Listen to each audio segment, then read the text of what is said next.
میں تم لوگوں کو آپس میں لڑا کے تو اپنی عذاب کا مزہ چکھا دوں. یعنی اس طرح سے اللہ نے قرآن میں الفاظ بھی پیدا کہے ہوئے کہ ایون مسلمان اگر آپس میں لڑتے ہیں تو وہ بھی اللہ کے کسی عذاب کا یعنی کوئی شکل ہے. تو ہمیں ہر وقت اللہ سے معافی مانگنی چاہیے اور اس کی رحمت سے امید لگانی چاہیے, اور بے شک اللہ بڑا مہربان ہے.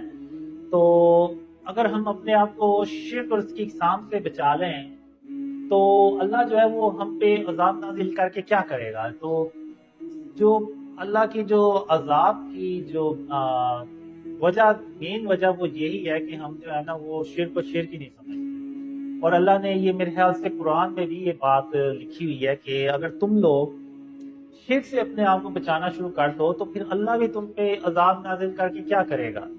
تو اس طرح سے میرے خیال سے اللہ نے قرآن میں کہیں ارشاد فرمایا ہوا ہے.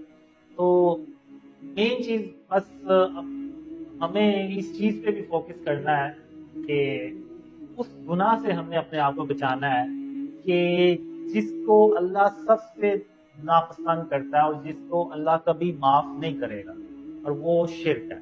تو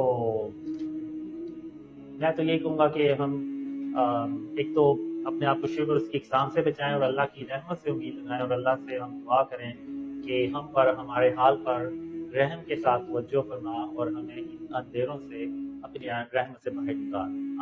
میں نے کافی ڈریمز دیکھے ہیں کہ جس میں دیکھتا ہوں کہ میں مدینے جاتا ہوں تو اب ظاہر سی بات ہے وہ ہماری مین ہولی پلیسز ہیں تو وہاں پہ تو مسلمانوں کا آنا جانا تو لگا رہتا ہے. لیکن جو میں نے ڈریمز میں دیکھا ہے کہ غزوہ ہند سے پہلے بھی جاتا ہوں, ڈیورنگ غزوہ ہند بھی مدینے جاتا ہوں, اور بعد میں بھی مدینے میں جاتا ہوں. اور ایون عیسیٰ علیہ السلام کے ساتھ جو ہم رہتے ہیں وہ ہم رہتے ہی مدینہ کے اندر ہیں. تو یہ کافی بار میں نے ڈریمز میں دیکھا ہے, پہلے بھی اس دوران بھی اور بعد میں بھی. تو ایسے میں نے دیکھا ہوا.